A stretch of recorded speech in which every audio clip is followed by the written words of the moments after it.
Hello, ladies and gentlemen, and welcome back to the Thomas Podcast here today. Today I'm joined by John, Beef, Reese, and Batman, I think. And Wooga. Anybody else going to say anything? Or no? Welcome to the audio podcast, in which this is great.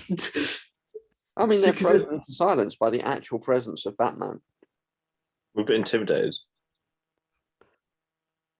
Yeah. I feel vengeance is in the room. Yeah. If you found yourself in front of Batman, you'd be frozen to the Spot Kingdom. You'd be cracking your pants. We've got the Tesco value version of vengeance here today. No offense, vengeance, wow. but yeah. Sorry, Batman is not staring into the screen. The issue is that I know it's Adam and Moon, so it's not that terrifying. I mean, he's bigger than you. That is true. But here we go. This is the start of the Alex-Adam feud, which ends up me just getting battered. This is effectively Adam's villain origin story. You this out of his batsuit. So then he turns into the Joker. He goes, "Oh, if I can't be Batman, I'll just go the other way." But yes, as you can tell by our virtual backgrounds or hearing us talk about Ad dressed up as Batman, we are now talking about the new Uncharted movie here today. No, that was a terrible joke, and it is 9:00. So yeah, we're talking about Batman here. I think we've got a mix of opinions here on the show as well, which is good today. And we're talking about Batman. Batman. But I watched the Batman. Okay, I'm sorry. The Batman. We're talking about. Are we more Pacific? Hell, we're talking about the 1989 Tim Burton version. I'm screwed. I've never seen it since I saw that. Never seen it. So I'm sorry. I've seen two of the Dark Knight trilogy. I've seen this one. I've seen Batman v Superman. And that's about it. Well, it's nice you're prepared. I mean, are you even qualified to host this podcast? You've seen all the films, all of the associated media. I've seen read all the comic books. You've watched both the Adam West series and the 90s animated series over and over. To say your knowledge is encyclopedic at this time would be an understatement. I've seen 5 films with Batman in, I think. Was one of them Zack Snyder's Justice League? I've seen 6 films with Batman in. What? If you count the two different... Was one of them Batman versus Superman, Dawn of Justice? It was. Oh dear. I don't mind that film actually, but right. I think it's rather fun. But anyway, we're talking about the Batman today, Matt Reeves' version. It's going to be an interesting episode. The R-Bats version. Everyone's saying it to return to form. Is it really? We're going to find out. We're going to discuss everything today. I would say at the start, I think there's a multitude of different opinions here. I think I think everybody hates it to start with, but I'll give you a quick brief rundown of this film because it is 3 hours long, so I'm going to keep it brief. So Ben Affleck probably hates it. It will be 20. Yeah, Ben Affleck. Well, I don't know. He seemed pretty happy to piss off. He seemed pretty happy to be like, "Nah, do you know what? I'm done." I'd imagine now that he's seen it, he hates it. I was just like, "Oh God, the money! Think of the money." He would be like, "Why the fuck couldn't they make this for me?" It's because he wanted to make his own, didn't he? And he realized, "Oh shit, I can't write, direct, and star in a movie, and it'd be good." I mean, he can. Didn't he do that in Good Will Hunting? Yeah, but I mean, not a Batman movie. You know, he was like, "Do you know what? I've done the writing, I've done the direct. I've now got to work out." You know, oh God, like, no, just give me easier roles. What's he done? Didn't he do like Argo as well, that he directed and starred in? And literally won a fucking Best Picture Oscar. Who is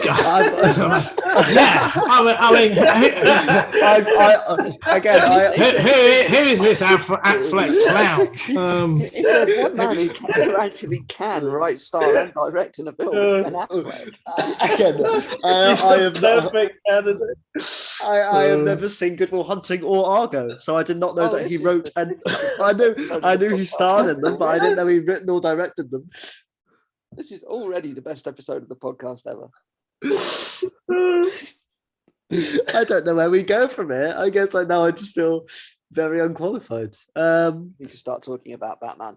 Yes, we do. So essentially, the plot of this is Bruce Wayne is kind of in his second year as Batman. He is a known quantity around the streets of Gotham, and Batman is sort of a signal for people committing crime to stop, and they see the bat signal in the sky, and they know what it means. But he's not quite in with the police yet. He's not really got that reputation, but he's there to help. They're still questioning him. The only person that does believe in him really is Jim Gordon in this film, played by Jeffrey Wright. And essentially, there is a sequence of murders going on with interesting riddles and letters sent to the Batman. And the film is all about essentially, Jim Gordon and Batman working out who is corrupt, who is behind this all, where the messages are coming from, what mystery lies within. Essentially, we meet characters through that, like the Penguin, Catwoman, and others. It's a fun 3-hour ride. Is that good without going into plot detail? Kind of a good way of going about it, or have I missed anything too particularly big? Or I think that sums it up quite nicely as an introduction. Sweet. Well, I think the best way of tackling this, because obviously it is 3 hours long, is just first of all go with general thoughts. Who wants to take a stab first? I'm not going to go first for a change. Right, I will, because I'll be. Go on, Ed. I think for the Batman, I really like what Matt Reeves has sort of opened up, this detective noir style that he wants to go for his set of movies, and I quite like all the different kind of interpretations of the sort of characters you come to know to love through comics and movies and TV shows. I think it's all good first impressions, really. Of course, as you say, this is Batman in his second year, and I think for what Robert brings to the role, I think it's a very solid kind of start to hopefully, I think, in future movies build on that. Like, I was kind of thinking we don't see much of him as Bruce Wayne in this movie, but I hope that in future movies that could be something that could be expanded on, and we get to see that version of Bruce Wayne a lot more and develop and stuff. I think Paul Dano was really cool as the Riddler, as was Colin Farrell as the Penguin. I think there's a lot of fun in every scene that he's in, and I think it's clear Colin really enjoyed playing the character, and then that kind of joy sort of comes across on screen. I think it's great. Some really cool action and suspense, and I disagree with the fact that it's fun. I found it quite tense and dark and vengeful, but yeah, no, good solid start. Beef, the floor will now go to you.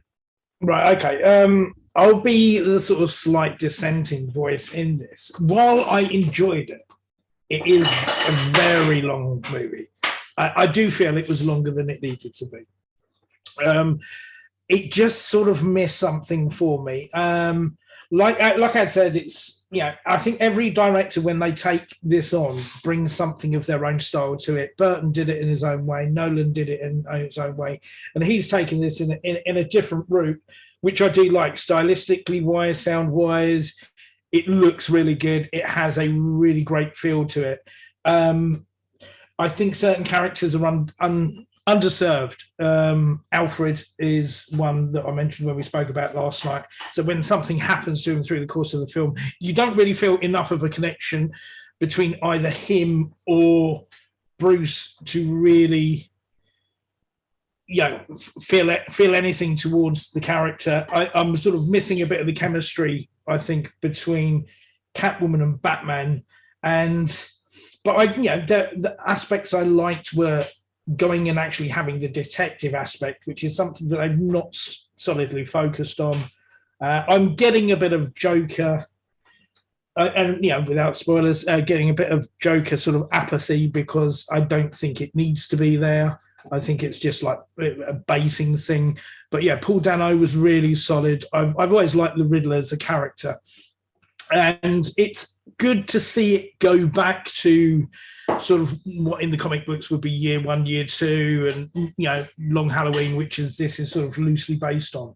So I liked having the harder edge to it, but I also would have liked to have seen more Batman style action, which we really don't get in full till the end of the movie, till the last set piece of the movie, and it's also lacking in light. I think sometimes you have to have a little bit of light to counterbalance the dark in this, even with the darkest of films, even to make it like dark humor.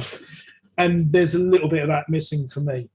But thematically and stylistically wise, I did enjoy it. But I felt there were points that you could have cut it down and done to put more focus on other areas to make it a better package for me. Cheers, Beef. I'll go next, and I'll say two things. Number one, I really enjoyed this film. I thought it was really good. Number two, people have said, and I guarantee there might be some people that say this later on or whatever, oh, it didn't feel like 3 hours. I agree with Beef, actually. It's too long. It's half an hour too long. It doesn't need to be 3 hours. And again, that's just down to people's viewing experience. Some people love a good 3 hour long, journey road. For me, I could feel it. By about 2 hours in, I was just like, quick, let's do something, please. But one thing I will say, I'll give my biggest positive first, and that is I love Matt Reeves as a visual storyteller, and I think everyone said that so far. But he gets Gotham. He gets what the environment that these characters need to be around. And so I see John there. I think I just stole John's big point. I'm really sorry. But there's such a great presence. Like Gotham itself as a city feels like its own entity in this. And we get that a lot in comic books and even video games. And yes, I have played the video games where Gotham as a city is a big part of Batman as a character. We don't really get that in other films. I mean, even in the Nolan trilogy, it's a pretty shit place, but it's not, it's not somewhere that you would go, oh, I wouldn't live there. Whereas in this, you do not want to be in Gotham. You'd want to be anywhere else. You know what I mean? So they do a really good job at that. But again, like Beef said, our Pat's is great as Batman. I don't really know what he's like as Bruce Wayne. We don't really get much of Bruce Wayne in this movie, and I get the film is called The Batman, but one of the most compelling things about Batman to me is the dual arc of you have this character, and he becomes Batman, and in the day he's this, philanthropist Bruce Wayne, and in this you don't really get that very much. Not that Robert does a bad job at it, because he doesn't get much time to do that. I think the cast, they're impeccable. I don't think there's a bad performance in there, to be honest with you. I think there are some writing missteps, but overall, I think it's really good. The action looks great. I disagree with Beef, actually. I think the film is rather funny at points. There's especially Jim Gordon as a character is pretty good at, giving you a laugh if needs be. And I think the Penguin as a character, obviously quite eccentric. So I would say for me, there was enough kind of levity. But yeah, overall, I think it's a good package. But yeah, I think the runtime does damage or overall experience. I think I was talking to Reese actually after he saw it. I was like, I don't want to go back in the cinema and watch this again. I'm going to wait for home release and watch it. But that's my take.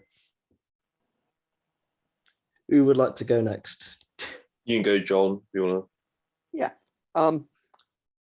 As I was saying to somebody the other night, as you can probably just pick up, agreed with you. That the hardest thing to get right in a Batman film is Gotham City. Gotham is a very unique place. It's an entity and character of its own. It is somewhere that is morally bankrupt, corrupt to the core, and basically just taints the morals of everybody that lives there. And bloody hell does Matt Reeves nail that. I think he nails Gotham better than anybody has previously. The cinema, and large part of that is through sound and cinematography. This looks bleak and dull and slushy and smudgy and grey and just dirty. And it's exactly what you need Gotham to look like. So yeah, it gets the first thing right in getting Gotham right. Yeah, I tend to agree that we don't really see enough of Bruce Wayne here, but then I do also kind of wonder that, you know, this is effectively Batman in year 2. Are we at a point where Bruce himself is still finding the balance between being Batman and being Bruce Wayne, and is actually pushing a little too far into the former? You know, other portrayals that we've seen have generally been a slightly older Bruce who's maybe achieved more of that balance. Whereas what we've got here is a younger version where he's probably thrown himself full throttle into it, and the things that happen to make him kind of balance his life out a bit more maybe haven't happened yet. In terms of the running time, I'm one of the people that didn't really have a problem with it. I'm the first to sit here and say the vast majority of films can lose 20 or 30 minutes these days. The vast majority of MCU films can do it. The vast majority of modern blockbusters can actually lose that time. I do feel that this used its time really well, because what Matt Reeves is doing here, he's although we know a lot of these characters, we don't know his take on them. So he's introducing a whole universe. So not only has he introduced Gotham, has he introduced Batman, has he introduced the supporting characters in terms of Jim Gordon and Catwoman and Alfred, etc. But we've also got a lot of future seeds laid. You know, we've got the kind of rise of Penguin from a lieutenant to becoming like the big gangland boss. We've got that kind of hint at the Joker at the end, although I do agree with Beef in that I don't want them to go there for some time, because I don't really see the point. We've had 2 definitive portrayals of the Joker in the last 33 years. I don't think we're going to get another one. I don't think we need another one. But yeah, a lot was introduced, and I personally don't see what we could have lost that wouldn't have affected how some of those characters developed. You know, would Zoe Kravitz's Catwoman have been as effective a portrayal if we'd lost some of that backstory around her relationship with a sort of flatmate, housemate, whatever? Would Colin Farrell's portrayal have been as good as we've lost some of the Penguin scenes? Would Paul Dano have worked as well as a villain if we'd lost actually some of the kind of running around trying to solve the riddles, etc.? There's not a lot I think we could have lost here. And I also really like the detective vibe to it. I'm a sucker for a detective story anyway. Burton's already done superhero Batman. Nobody's really going to do that better. Nolan's already done psychological Batman. Nobody's going to do that better. So Matt Reeves has taken a completely different stance on it. And for me, yeah, it absolutely works. It pretty much nailed it. And the only issue that I think I've probably got with it is that I think that Zoe Kravitz probably stole the show in a film that's called The Batman.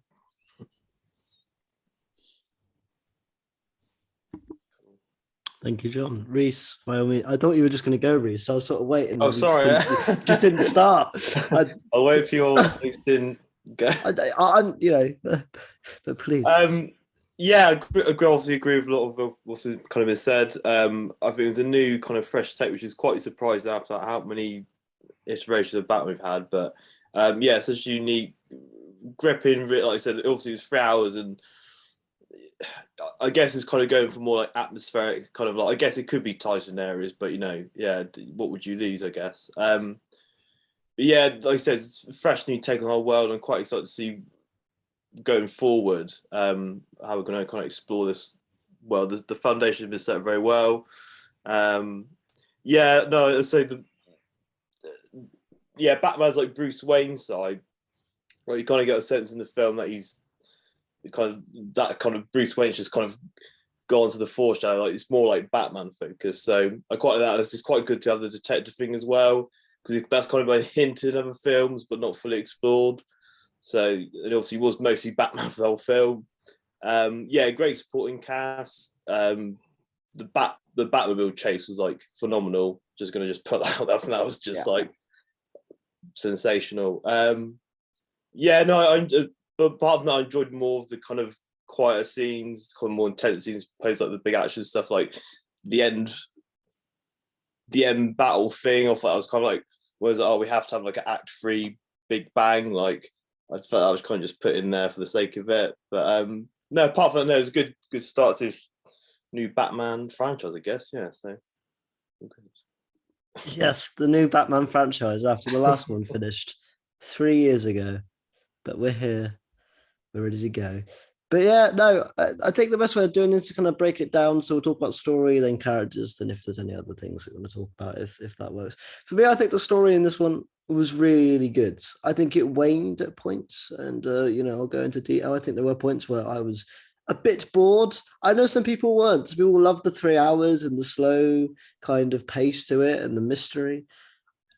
I think the issue for me is that when you work the mystery out, because the good thing was for the first like 2 hours, I didn't really know where it was going. And then when you kind of figure out where it's going, then you're sort of like, oh, okay, can we, I've got you now.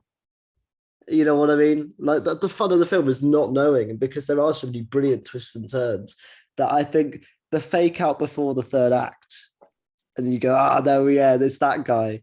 And then there's a 20-minute build up before you realize, yep, it's that guy. You're like, okay, come on, just do that.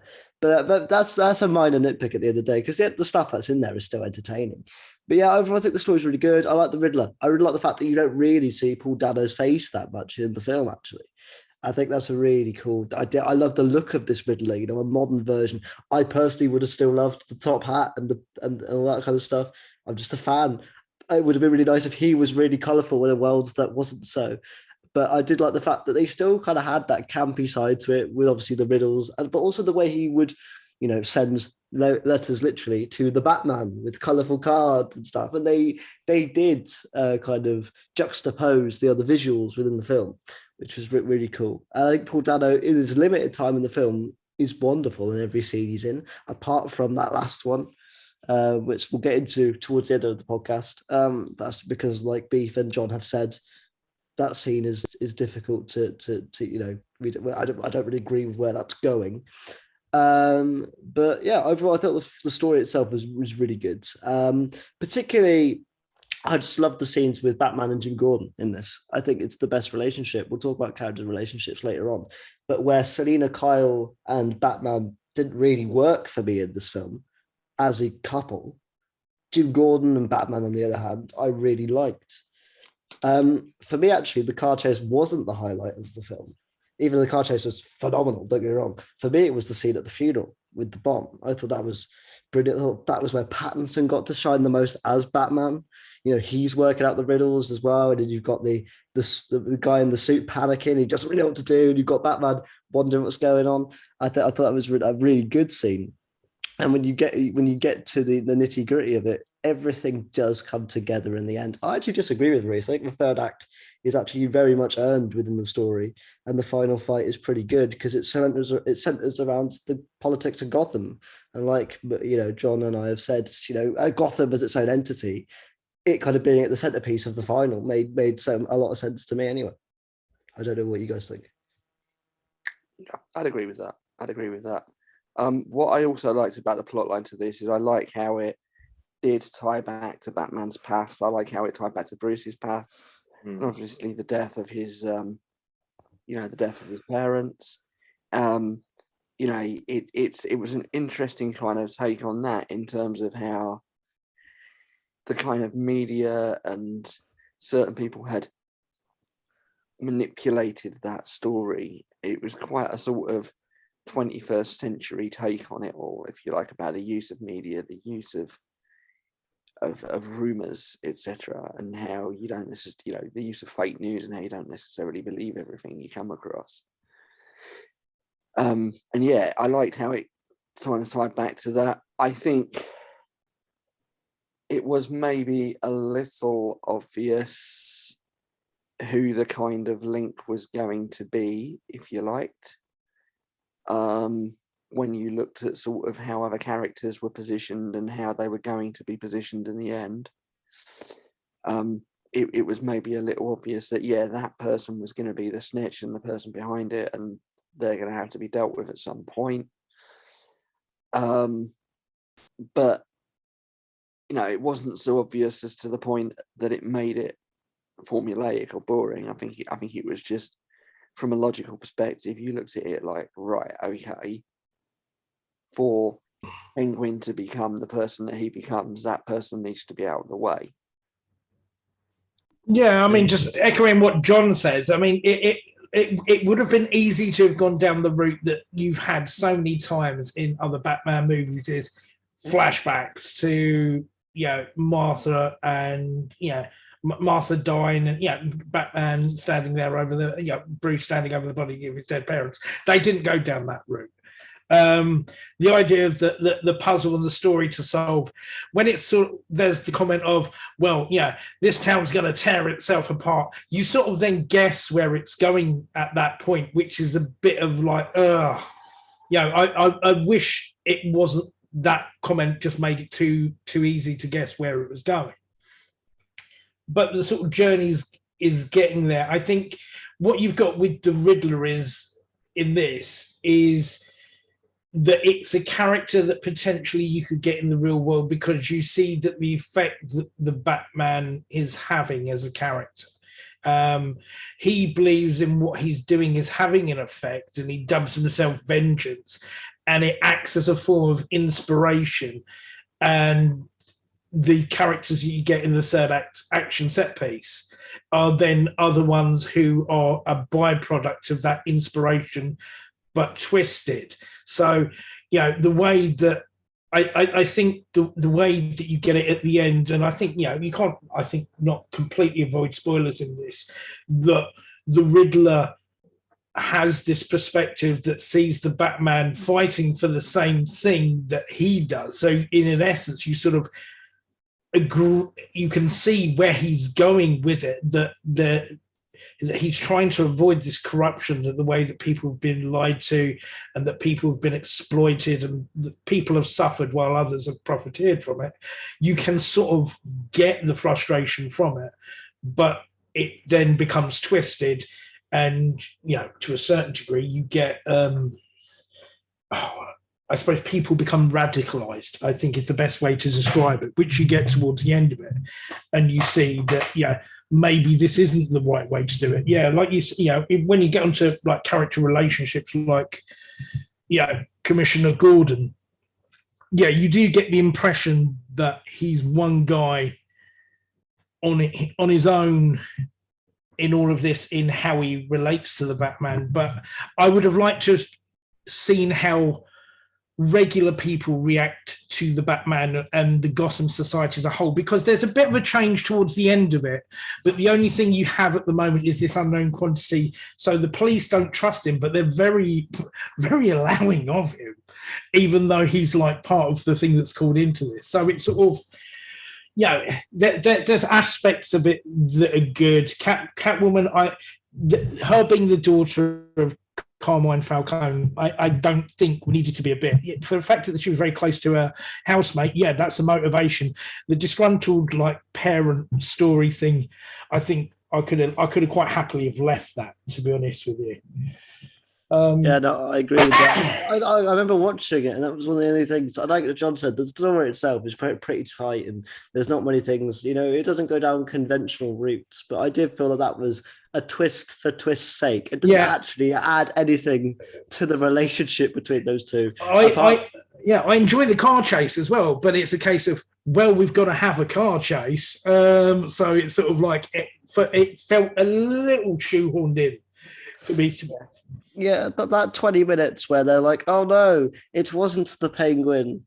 And you like, obviously you get a cool car chase out of it, so I'm not going to complain too much, but I was just sort of like... I mean, if it hadn't been in there, then people would have been up in arms, been like, where's the Batmobile?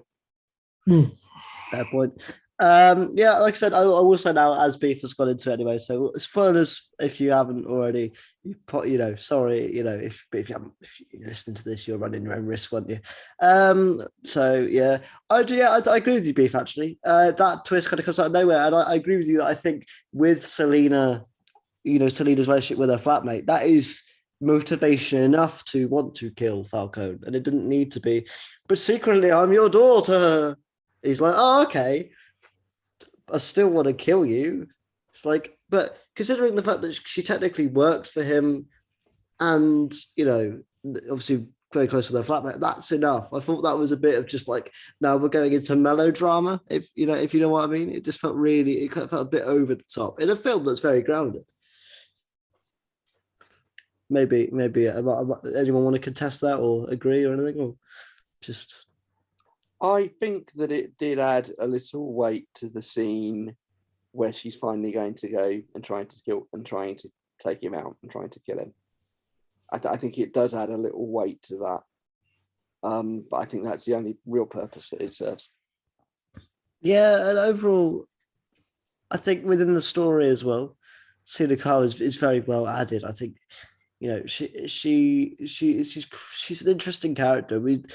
I really like this portrayal of Catwoman. I think Zoe Kravitz is especially brilliant in mastering the craziness, but also the how smart she is. That you want to trust her, but you kind of can't, because you don't really know what she's going to do next, or where she's going to show up next, or what she's going to do.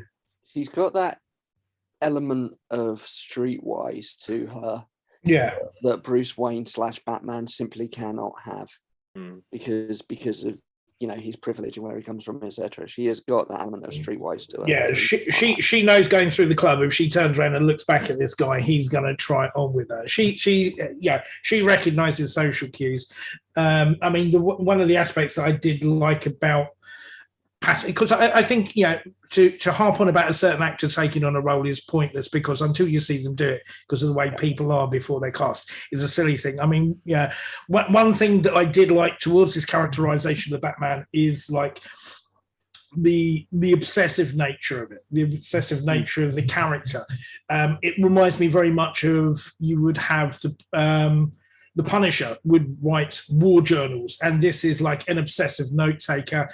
I like the idea of the contact lens that would basically record it, and you'd watch everything back and obsessively write and document it. It gave an idea of someone who has been obsessive for a very long time about this and what they're doing. So that worked extremely well, and how he moved within a scene. So like, when he went to the crime scene that you find at the start of the film, he's wandering around looking at everything, and all the different times he interacts with the crime scene, he's taking it in and just analyzing it, and you can see that process happening. Yeah, totally. And I think I agree with you. I think the bat tech in this film is really cool. I like how Batman is written. I don't mean that as terms of like, I do like how Batman, but I mean in terms of, unlike the Zack Snyder or DCEU version, the lines are very clearly drawn here of what this character is willing to do, how he conducts himself in a sequence or a fight, how he operates. Also, the text grounded as well. So it's a case of, it's not like erring on sort of the ridiculous that we've had with previous ones. That yes, I'm a billionaire, and what's my superpower? It's money, and I can buy loads of expensive toys. The stuff you get in this is pretty understated. It's not like the Adam West utility belt, which has literally fucking everything in it. Oh yeah, but who wouldn't want bat shark repellent? I'm somebody who's probably of the quite unique view that Batman is a role that has never been miscast, and that every actor that has been cast as Batman has a good Batman film in them. They've just sometimes not necessarily been used in the right way. George Clooney could have been a good Batman, he just wasn't particularly well utilized. I think that Pattinson is actually pretty perfectly cast for what they're doing here. you know, it's. I could not fault his performance. And it would have been easy to put Pattinson in like a big hefty suit because, not being funny, he doesn't cut an imposing figure in that suit. Yeah, and I think that's one of the good things about like, this Batman again, is that I'm happy it wasn't a rookie Batman. I'm happy that it was sort of in that middle, what year 1, year 2 work. Because I think that's the most interesting time for an origin of a Batman, really, especially to film, you know, to translate that. This current state that he's in is, you know, really interesting. You know, the fact that he's not really trusted, although beef, like you said, it sometimes does fluctuate throughout the film depending on the convenience in which he needs to get to a crime scene. But I mean, you know, bear in mind that throughout the course of the film, most of the police officers that are against him end up fucking dead. Indeed, they do. So- Yeah. I think the characterization is really good. Like I said, I can't really. Our Pat's performance is great. It's not performance that's wrong. I think the writing of, like we're going to say, Bruce Wayne is not particularly great in this. You know, and I think whether you agree it needed to be in there or not, I think it's sort of personal preference. For me, one of the most interesting things about a superhero like Batman or even Spider-Man is the juxtaposition between their normal life and their superhero life. So I did feel that element was lacking just a little bit for me personally.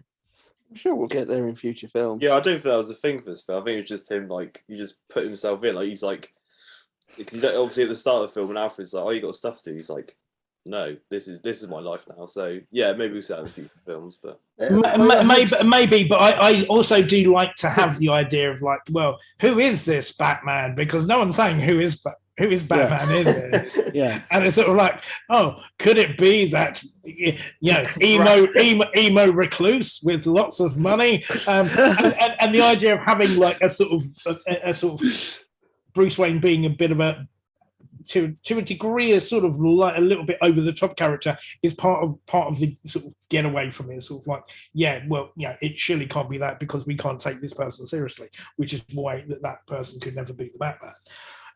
I'd have liked to have seen an element of that because there was just like, like not looking like a goth down the park. I did find it funny that whenever he came in after the first action sequence, he goes for breakfast, Alfred, so he's just got sunnies on. He's like not dressed at all. I was thinking it's an interesting take, and I do like it. I want to see more of it. I know you guys saying the sequel's on the way, we're going to get it, but I think overall, even within this package of a film, I know you said that wasn't the direction they're going, and that's fine. I'm just saying that I would like that direction to be tweaked a little bit to enable that to be in there.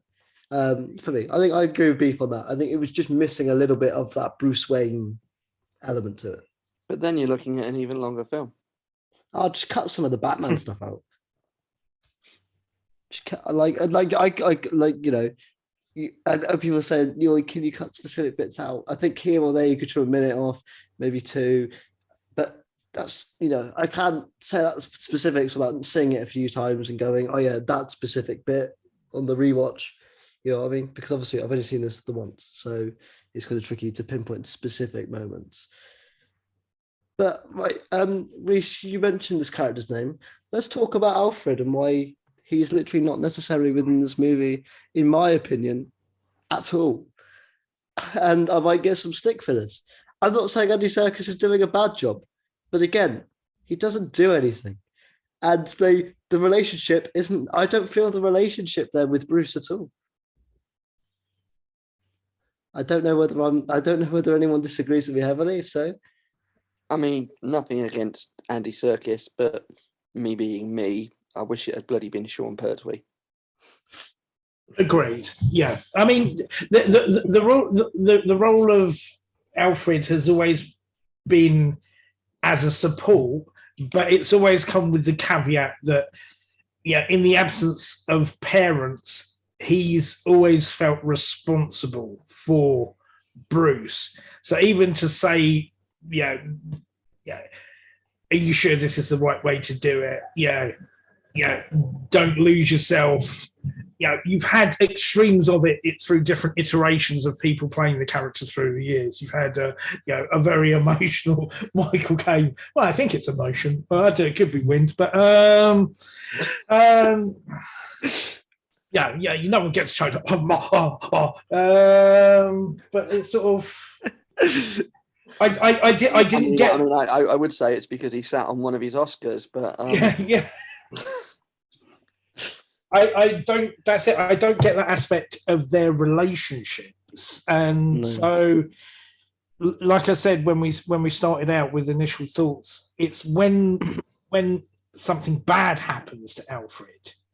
Yeah, it doesn't feel that there's an emotional reaction for me watching it.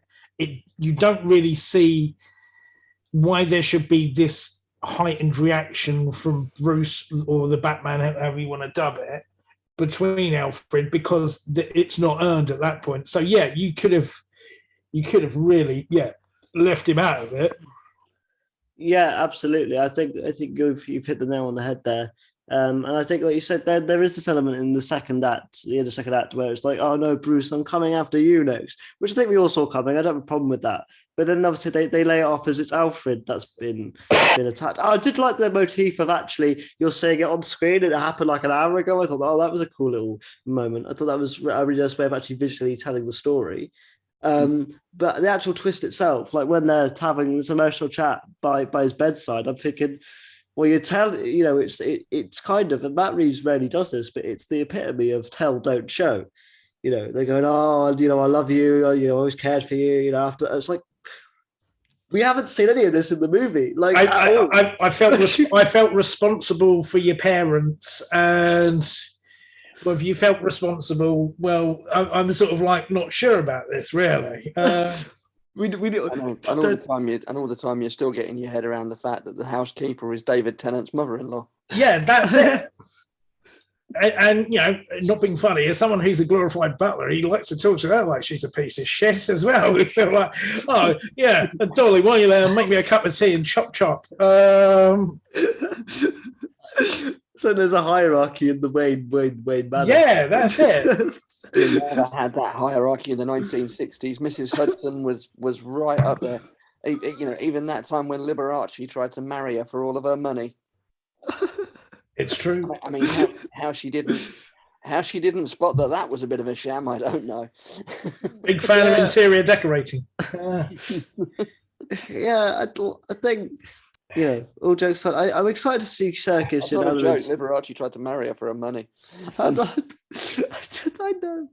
but I think all the talk about future installments. I think we talk about, obviously there will be more.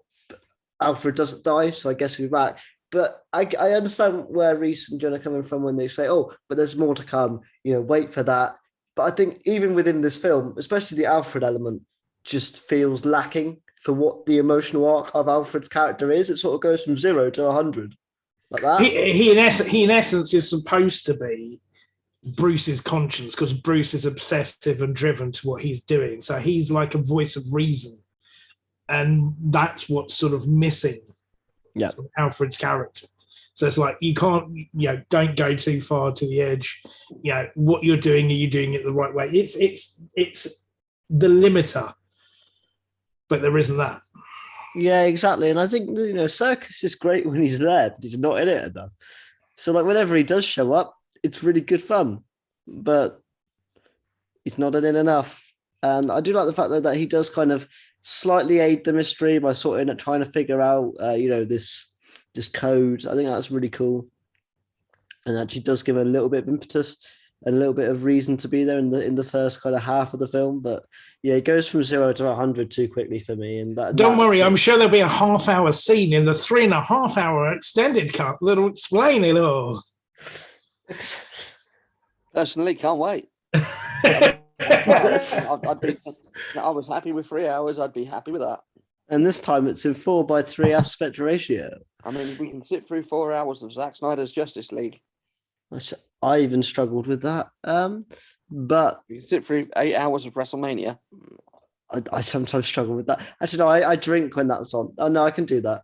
I think this film relies quite a lot on like the assumption that everybody kind of knows like Batman's story and kind of the whole thing, which is fine. And I'm not saying it's the origin again, but also this is a different take. So therefore, I don't think that's inherently fair on the film itself. These are new characters.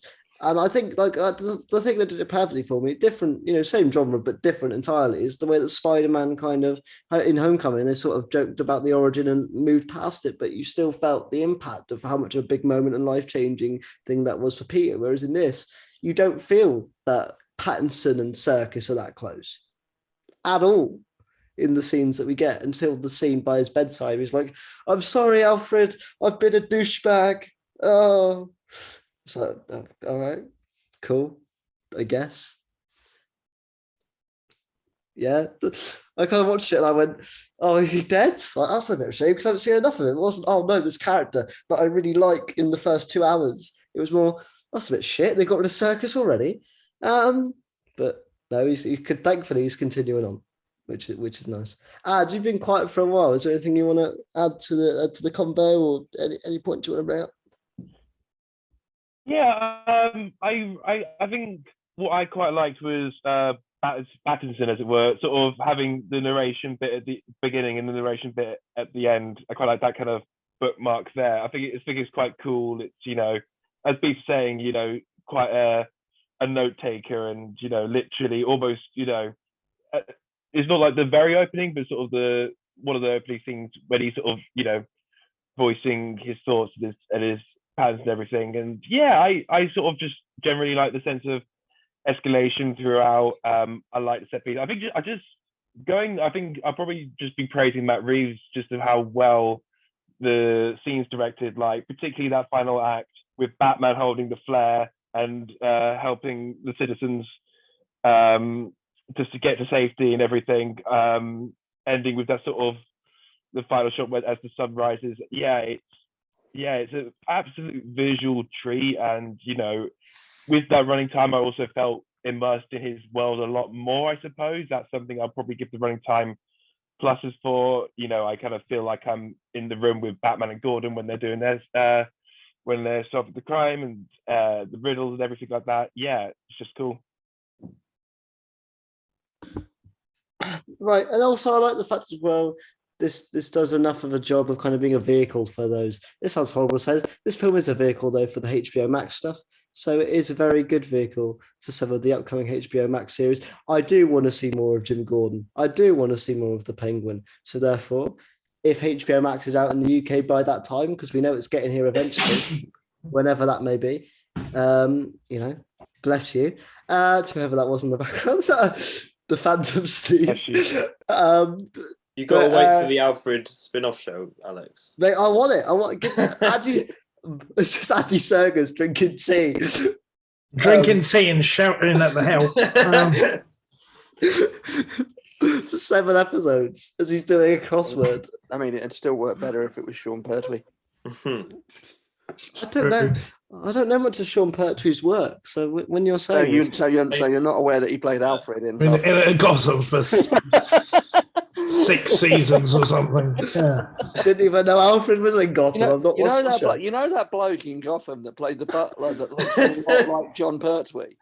Believe it or not, I haven't watched Gotham either.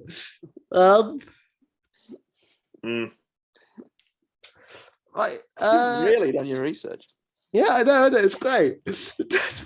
What more do you expect? It's me. This is. But yeah, you have watched the film as well. Just checking. Yeah. Oh, okay. Yeah. I watched it. I watched it with one eye open. I was on TikTok with the other one. But yeah.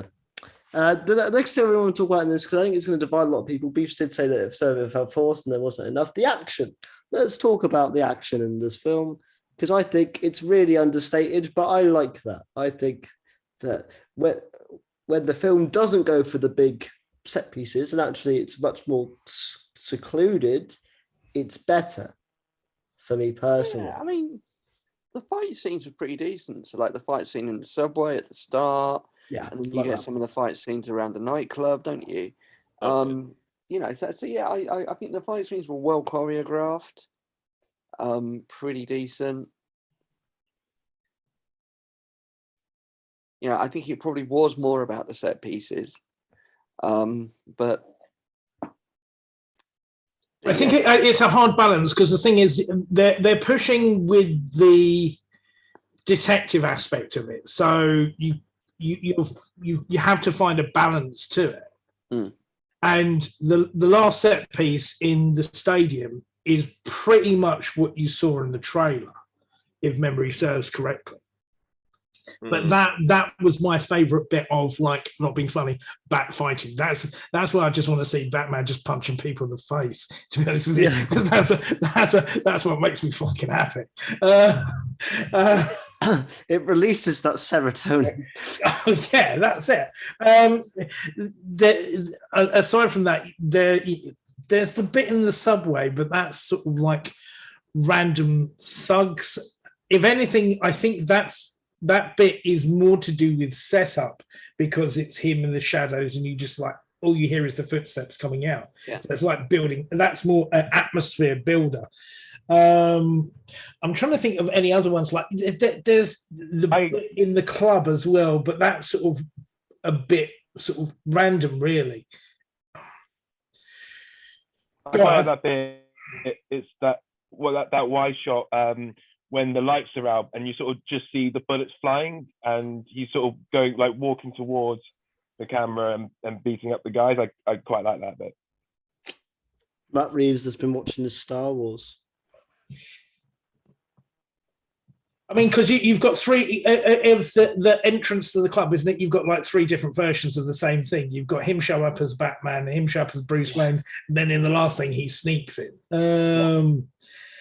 And you've got the twins every time, haven't you? Yeah, but I'd have liked more, just personally for me, because I'm a giant fan of violence. It would be the end fight scene I really liked, because then that was just like unrelenting action, to be honest with you.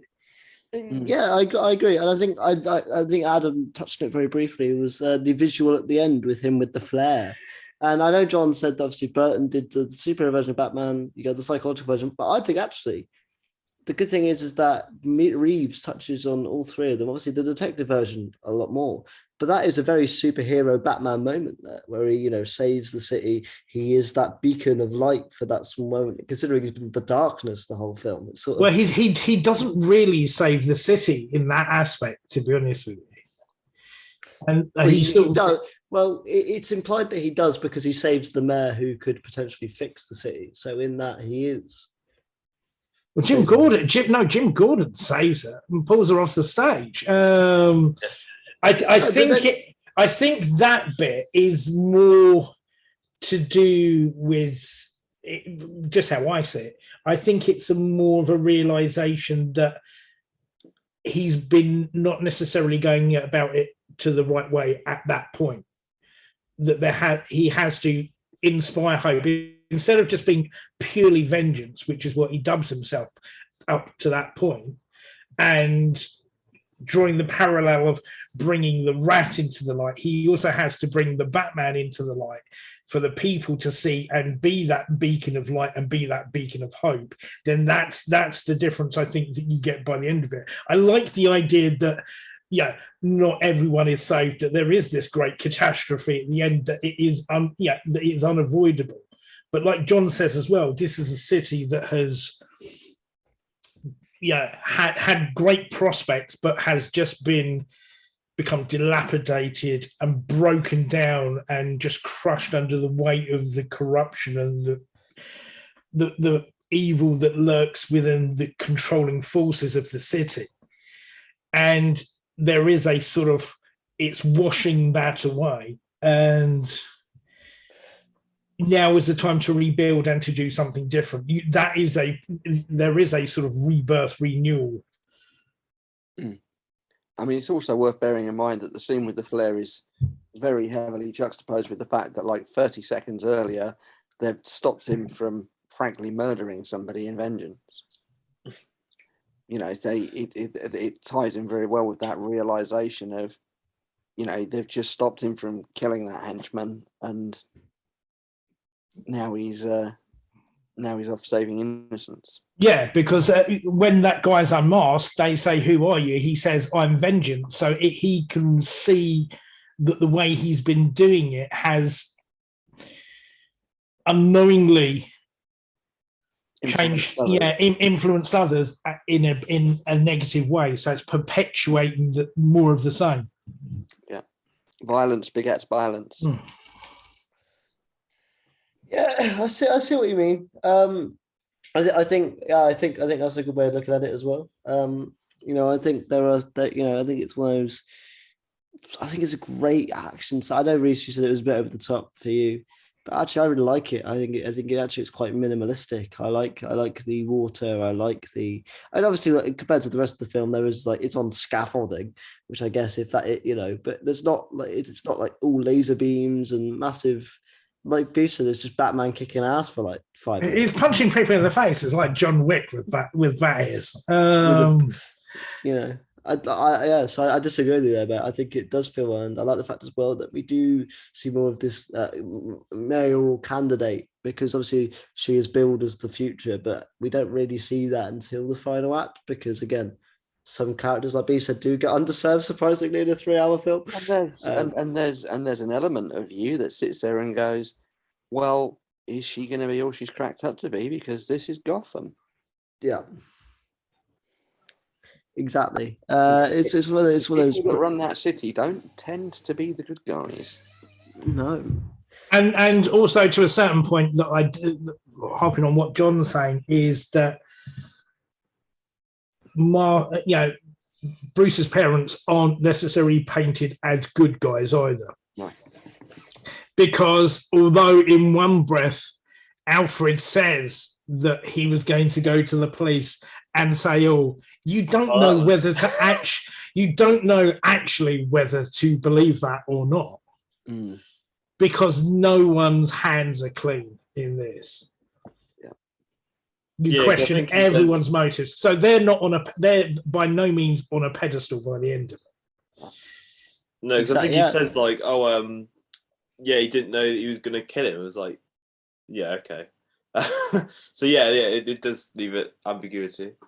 I think it goes back to that kind of side of Gotham again, where nobody's perfect in the city. Everyone's kind of flawed. Everyone, Alfred's flawed because he still can't look past the veil of, what's Bruce Wayne's dad called, for Christ's sake? Thomas.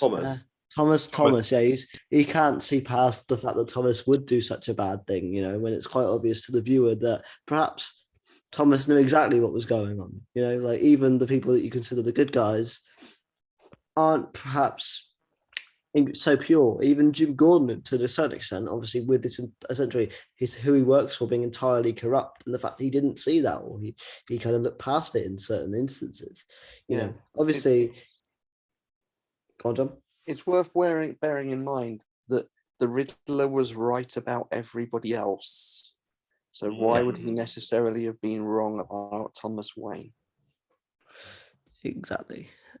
I think that's a good point. Here's a question. This is something I'm seeing. My friends supposed to be going, what do we think? What do we make of the Riddler cult that kind of happens at the end? He's like, I'm going to go to prison, but I'll let everyone else deal with it because I know they'll be there. Thank you, my Twitch stream. Go finish the job. I love it. It's a very 21st century take on things. Agreed. Let's face it. If you've got a supervillain like the Riddler, he would be using those modern gadgets. He would be using social networks. He would be, in exactly the same way as someone like, say, the Joker would actually. The more flamboyant villains would be using those kind of social networks and getting their followers out there after them. And I loved the whole, the way that the Riddler was using kind of YouTube or TikTok or whatever it was supposed to be to send those videos out there to people. I thought it was a very modern take on it. Agreed. I can't disagree with you. And I like the fact as well, again, that the final act isn't with Riddler in this. Even though Riddler's the main villain, his job is done before the final set piece. He's done what he needed to do. He's won it effectively. Obviously he doesn't win thematically because he sees Batman as a sort of equal and somebody who they think they're doing the same kind of job, which is why I love that scene. And Paul Dano in that scene is fantastic, where he essentially is going, "Oh, this is my plan. I thought you'd be happy with this. We're working together on this. We are a team." And that's when Bruce goes, "I don't know what the fuck you're talking about, mate." And and you just see him break. It's one of it's up there with the scene in The Dark Knight for me with the Joker and Batman in that interrogation room. I'm not even joking. I mean, the thing with the henchmen is also a nice little callback to the old 60s Batman series where they always had henchmen, and there'd always be 3 or 4 guys in exactly the same uniforms, sort of knocking around, getting powed and zapped by Batman and Robin. But you're always going to have that, incel's the wrong way to describe it, but it's that sort of twisted hero worship and idealization, and the idea that while the methodology is bad, the intention is good. So why it attracts people who have a certain affectation that are willing to go to any point, in the same way as that you look at things in the States like QAnon and stuff like that. You just have this major sort of weird groupthink that are willing to believe the crazy stuff and will go to any lengths to do it. It's that aspect of it. I like that. I like the way that they showed up dressed all the same. It's we are all this. We are all Batman. We are all Riddler. It's that. Exactly. Parallels to say people over here like Tommy Robbins, who use social media in a certain way to attract a certain mind of person. Yes. And that made it extremely grounded and realistic. Yeah. I did, however, never think I'd hear the words Riddler and incel sort of within the same sentence. But welcome to the Timeless Podcast. But hey, I think overall it's really good. I'm trying to think of other, like I said, there's only really a few action sequences here. And like I said, I think for me, my favorite is the funeral one. I know some people love the car chase. I think it was a great car chase. Don't get me wrong. You can't really fuck up a Batman car chase where he comes through flames. I'm with you on that. I think the tension around the funeral scene, particularly with the neck bomb, I think that was really good. And the fact that they were having to solve riddles on the spot. But it was also like part riddle solving, part interrogation. I really, really enjoyed that. Mm-hmm. I think that was probably the standout scene for me too. Yeah, because Beef, I know you're not a fan of the. I say not a fan, but you said that you weren't possibly as fond of the car chase as others within. Can you explain that a little bit? Because obviously that's been possibly the most talked about action set piece of the entire film.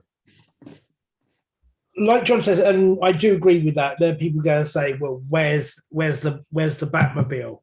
Where's the Bat plane? Where's the Bat copter?" You're never going to. I know we mentioned it already, but I would have loved some bat shark repellent in this. You're never going to tick everyone's boxes, and I suppose you have to have it.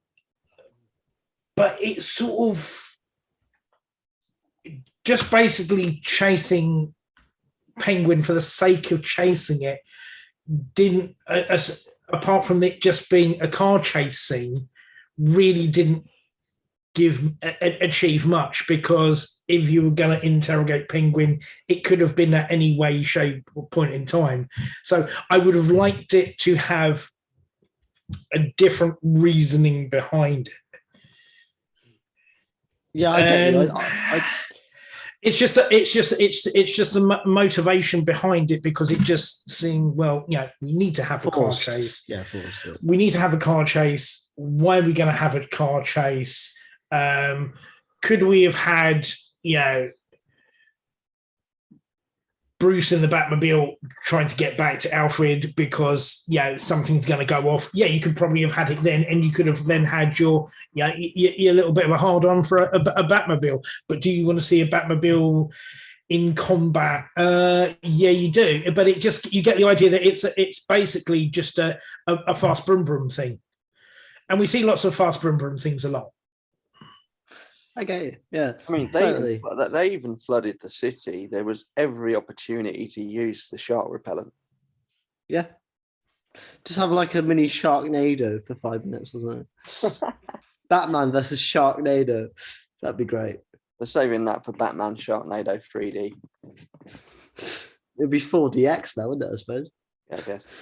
A real shark comes and bites you on the balls. Well, actually, no, it'd be Batman Sharknado 3 Double D, because what wasn't Sharknado 3 Double D apparently? No, that was Piranha 3. Oh, Piranha 3 Double D. Yeah. Piranha.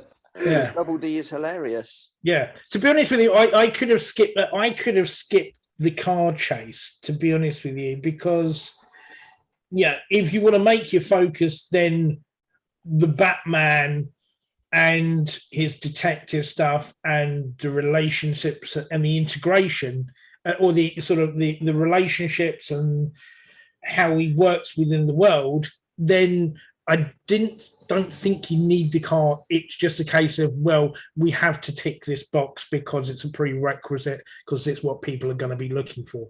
But I could, to be honest with you, I could have just left the car chase. I'm in agreement with you there, mate. I'm trying to think of other things we haven't really spoken about. Like I said, Jim Gordon, characters like Jim Gordon and Penguin, they're going to get more stuff going on. I enjoyed them in this. I think Colin Farrell and both Jeffrey Wright were, I know John mentioned people that stole the show. For me, it was those two. I can't really pick between you. I love Jeffrey Wright as Jim Gordon. I think overall he struck the balance. I mean, Jeffrey Wright's brilliant anyway.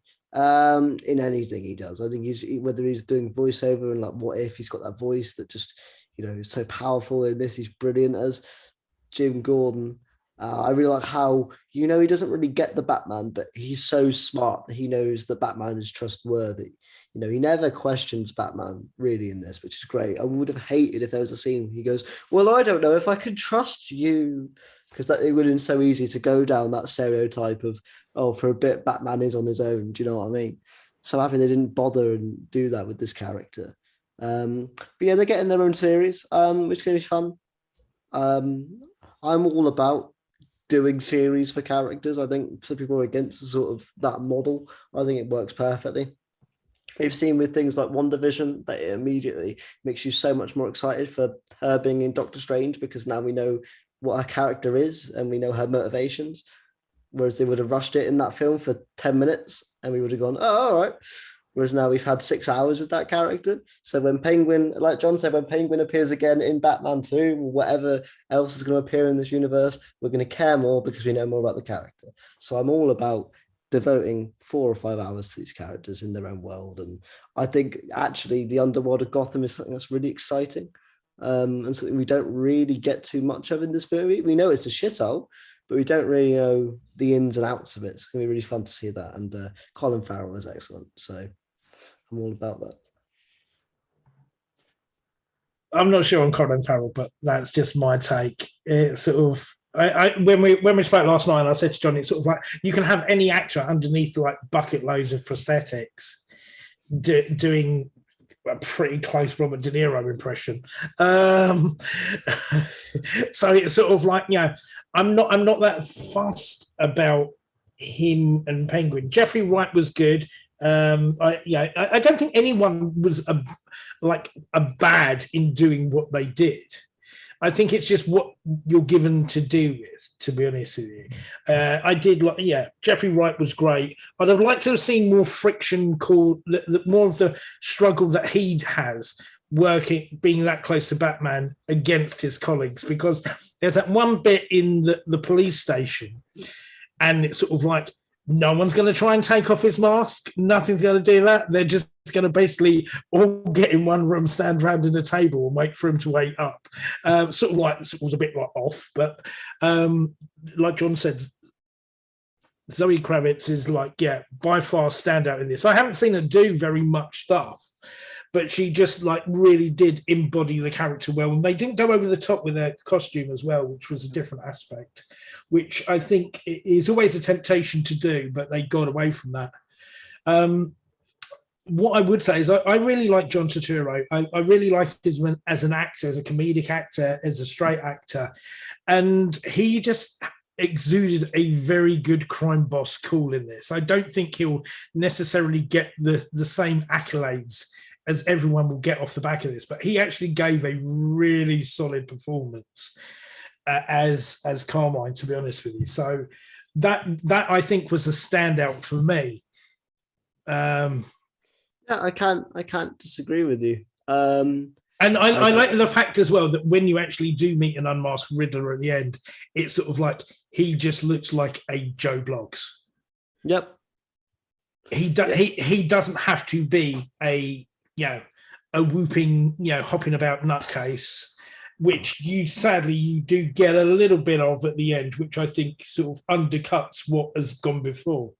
Well, let's dive into those two scenes, shall we? I mean, first of all, I think another scene of the movie is when Batman finally does interrogate Riddler. And you speak about chemistry, Pattinson and Dano in that scene, brilliant back and forth. And that's the only scene they really get together in the whole movie, to be honest with you. And yet you already feel just the energy in that room, and you can feel the build-up of Bruce's anger as he keeps hearing more and more about what this guy's done and his thoughts and how he's perceived things. And Dano is just giving this straight performance. You really believe that what Riddler is saying, he truly believes.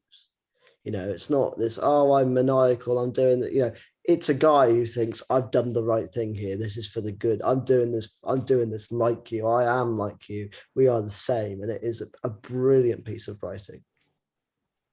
I loved how it was like, because obviously you thought that he'd uncovered that he was obviously Bruce Wayne.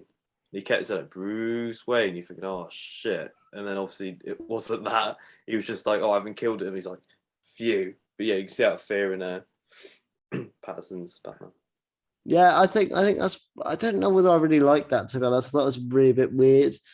I don't like it in. I don't like it like in superhero films where they sort of bait you because you know what to expect. So they go, we're gonna have a character for 2 seconds, say Bruce Wayne. So you think that they know the Batman's, but they don't. It's sort of just like, because especially when Riddler has been so concise with his words, as it were. So everything he says, you sort of have to detect and decode. Then he just goes off on one for like 10 seconds in that scene, just randomly shouting Bruce Wayne. But that's the only nitpick I have, really. I thought that scene overall was just sensational. I don't know. Consider I sort of, because Riddler up until that point had, and going past that, had sort of outsmarted Bruce at every turn. I'm sort of unsure as into whether, is he just like stringing him along and he actually has worked it out and he's just baiting him at that point, is what I'm not sure of. It's sort of when it twists and says, I didn't kill Bruce Wayne, that's where it sort of comes off as like, that would have been the aspect of dialogue that I would have changed, or the sort of way it's interpreted I would have changed.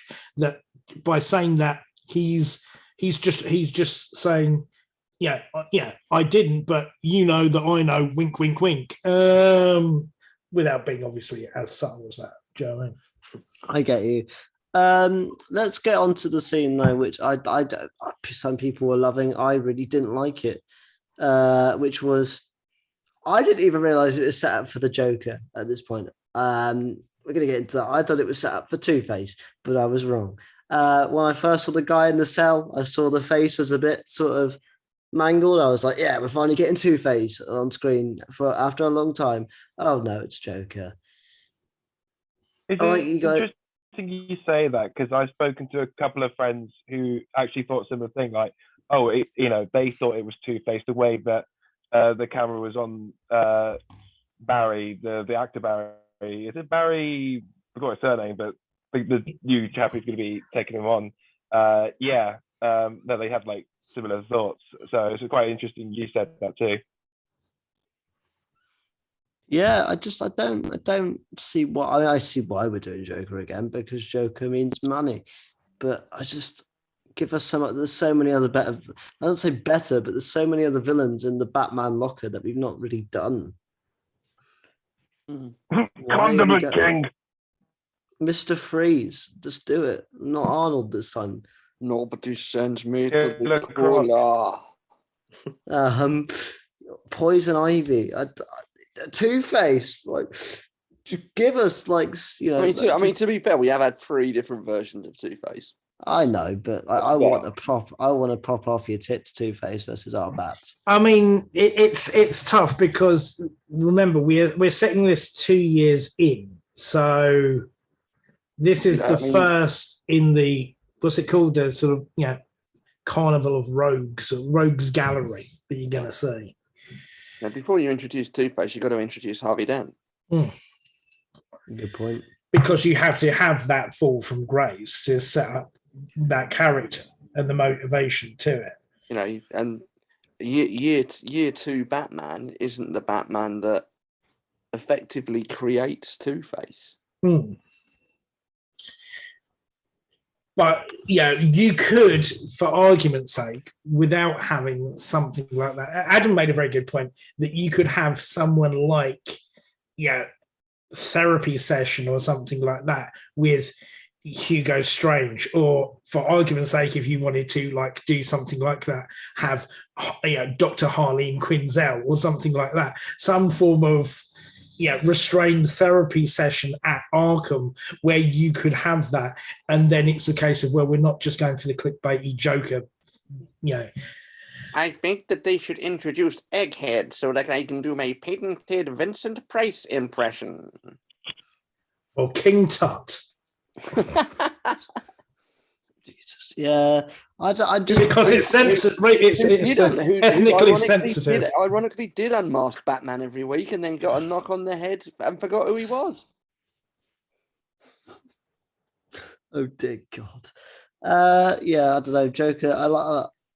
It's probably going to be a good version of Joker, but I'm bored of Joker. There's a good interview with the director because he basically said that he's not necessarily going to use him in the next film, but he just kind of wanted to. There was that apparently deleted scene where Batman goes obviously get on these cars. He assumes it's this specific like murderer, so he's not the Joker yet. And I think you can see kind of in the shots he's got a scarred face, which apparently says is like from birth. It's not something that's been scarred. So, but yeah, it's obviously it's just again set up for whatever comes next. Yeah, or it's Voldemort, one or the other.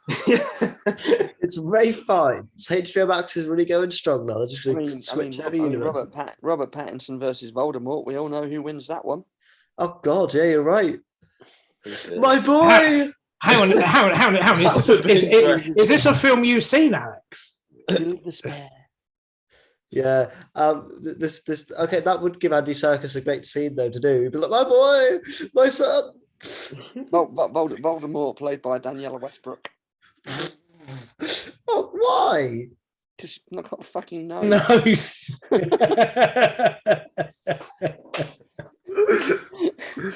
Oh no. Harry Potter, the boy who lives, come to die. Abracadabra. Bruce Wayne. Oh God. With Brian Harvey as the snake. Yeah.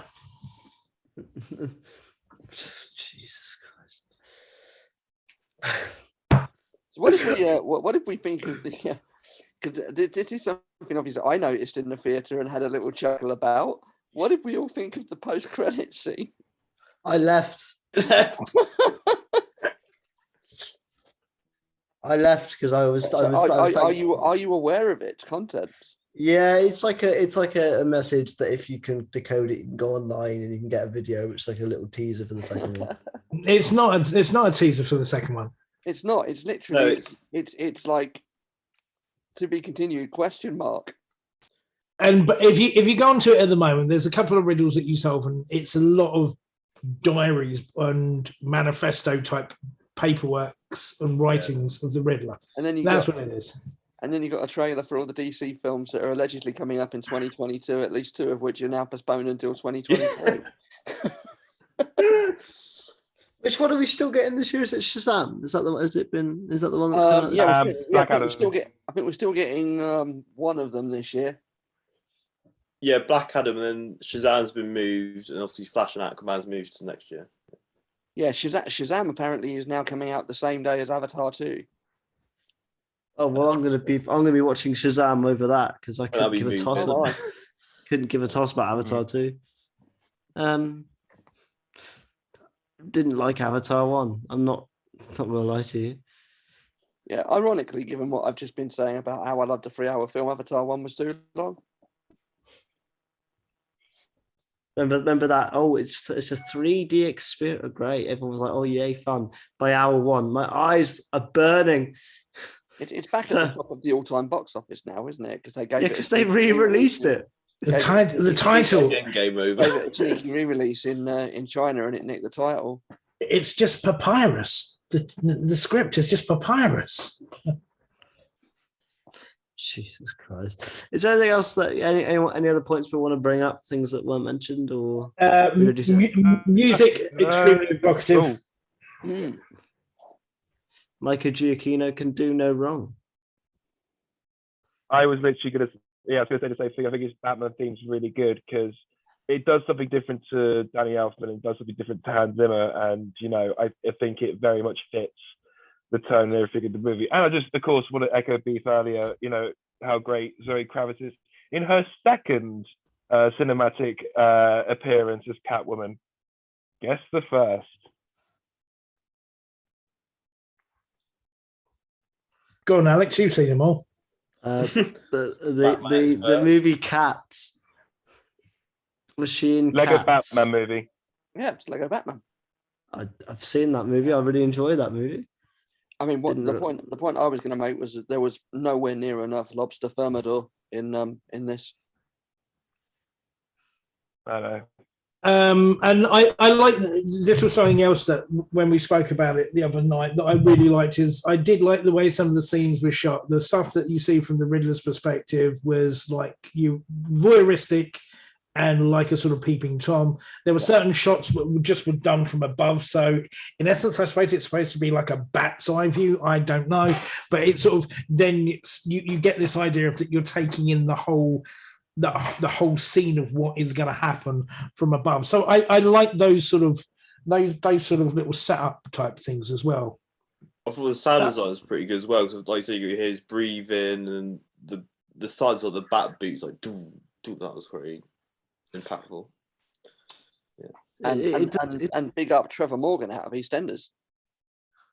I don't know who that is. I'm sorry, John. He was in this. Considering it's been principally filmed in England, Glasgow, Liverpool, it shows that we can do urban decay better than any country in the world. Yeah, I mean, if you want to film Gotham effectively, I apologise to the people of Glasgow and Liverpool, but come to our shitholes. Yeah, where do you think they're going to film? Where do you think if they could add a location? Where do you think they're going to film in the second one?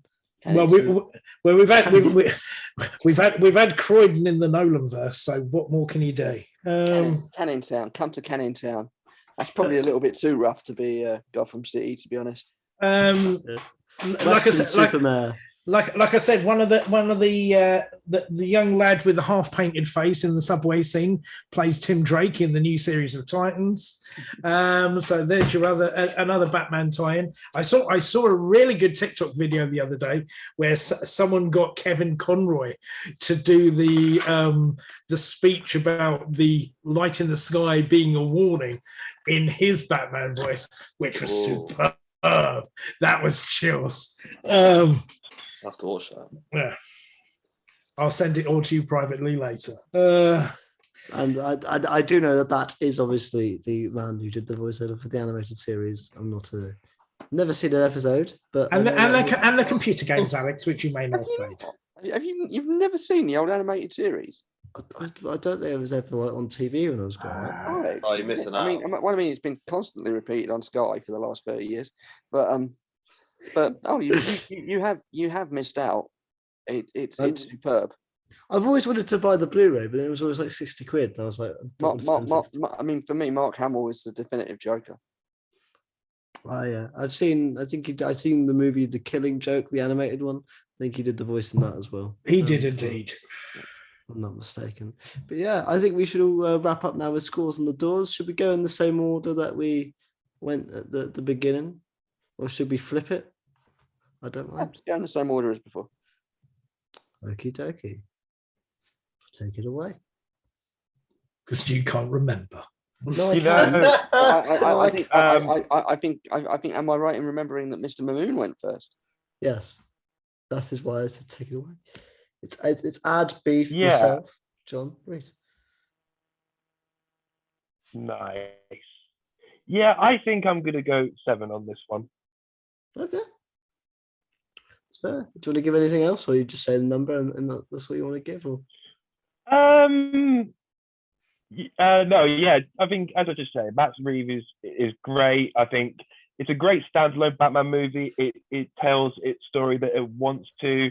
Obviously, you have that sort of little jerk of teeth at the end. It's sort of open for expansion, but obviously it's very focused on the story. And as you were saying earlier, Alex, he's a great visual storyteller, and the cast were great, and everything was good and solid, and yeah, just overall cool. I think we can confirm from this podcast that Adam Moon has turned into a stan for Matt Reeves. So now not only is he a massive stan of Mandip Gill, he is now a Matt Reeves stan as well. Those are his two favourites. Surely we would all have been before. Yeah, for the Planet of the Apes films. Yeah, exactly. Specific. I've never cried over a mocapped, ape before, but yeah. And he will do that to you. It's harrowing. Beef, what about yourself, mate? I'm going to be a little bit more generous than that. I'm going to give it a 7.5. For me, it's there's if you think about it, there's not many sort of like principal characters to that in the film. There's 6 or 7 really that are players that you would expect to see again, or focuses of plot. And if you're going to have a 3-hour film and still underserve those, I think that's wrong. I would have liked there to have been a little bit more of that character, because then if you're going to make this, like we said earlier, a franchise, then you're not going to be dragged down having to do that in a second film, because then what you're getting, and you get on with the story.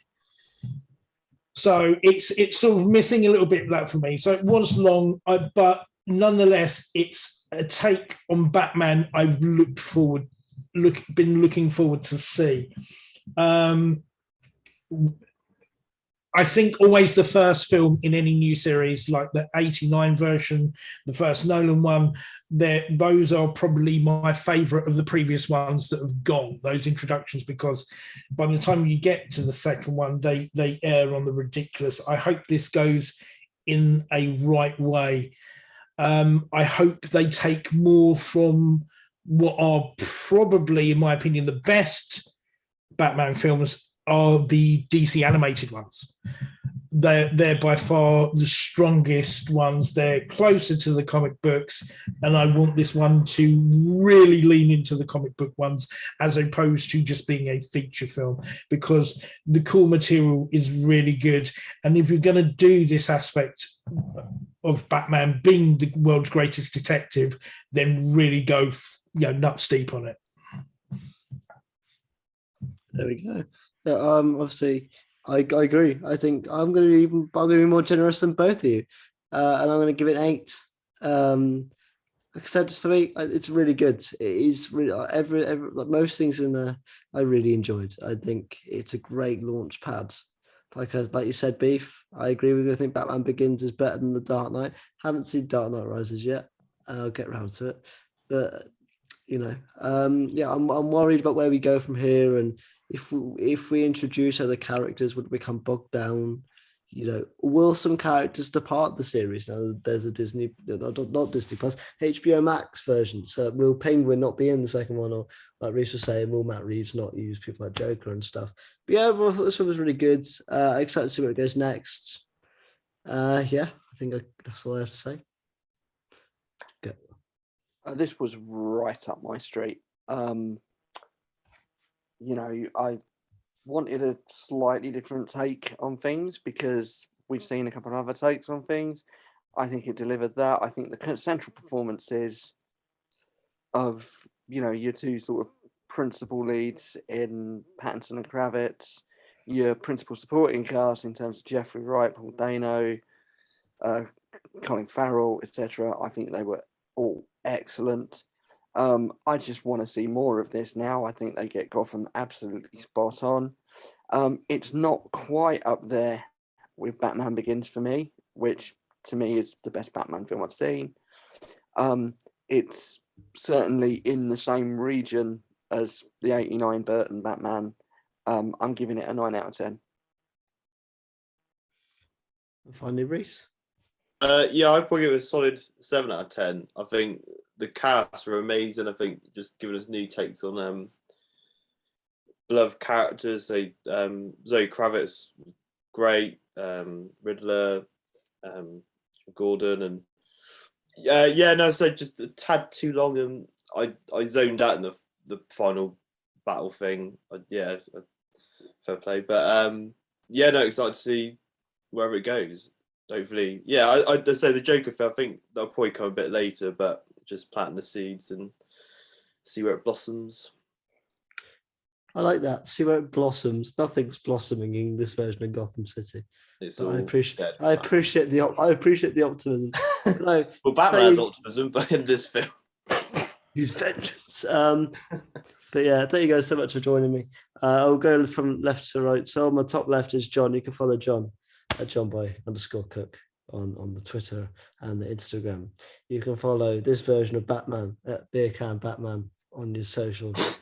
You can follow Beef at the Beef Heads, and you can follow Mr. Reese on GF97 YouTuber. That is correct, yes. Yeah. So I'm learning before you were on the podcast that every 6 to 8 months. So I'd have to not know what it was. Now it's in my repertoire. And of course you can follow the show at the Timeless Pod on Twitter and Instagram. And you can also click the link tree to go to Spotify, iTunes, Google. It's all there. And you can follow myself. And I was going to say, and you can follow yourself, but you're mentioning yourself last. Yeah, humble. It's humble kingdom today. Not next week. Someone would say you're giving yourself main event billing. Oh God. Don't WWE me. Don't rest. That's next week. But yeah, you can follow me at @king_Dom. And speaking of next week, me and John will be back with proper WrestleMania predictions next week. So get ready for that. And then obviously there'll be a review coming after that. And then in the future, we've got Endgame, we've got Time Flight, we've got other things coming up as well on the show. So very busy time. Who knows? We might do a review of The Bad Guys. We're not doing a review of The Bad Guys. We might review Ambulance. That looked all right. We might review Ambulance because Reese loves Michael Bay. Don't you, Reese? There's a great YouTube video up directed by Michael Bay, and it's just explosions everywhere. So got to have those explosions. But also at LCC, all we could either see was The Bad Guys or Ambulance. So I now sort of feel hypnotized into having to go and watch. Yeah, they just have trailers on loop, don't they? So yeah. There we go. But yeah, we'll see you guys all next week. Take care, and I'll leave John to send us home. Don't have nightmares. Do sleep well. See you tomorrow night. Same bat time, same bat channel. Will things change for our intrepid podcast host? Will he learn how to get a decent haircut? Will he find a shirt that doesn't make him look like Ellen DeGeneres? Go fuck yourself.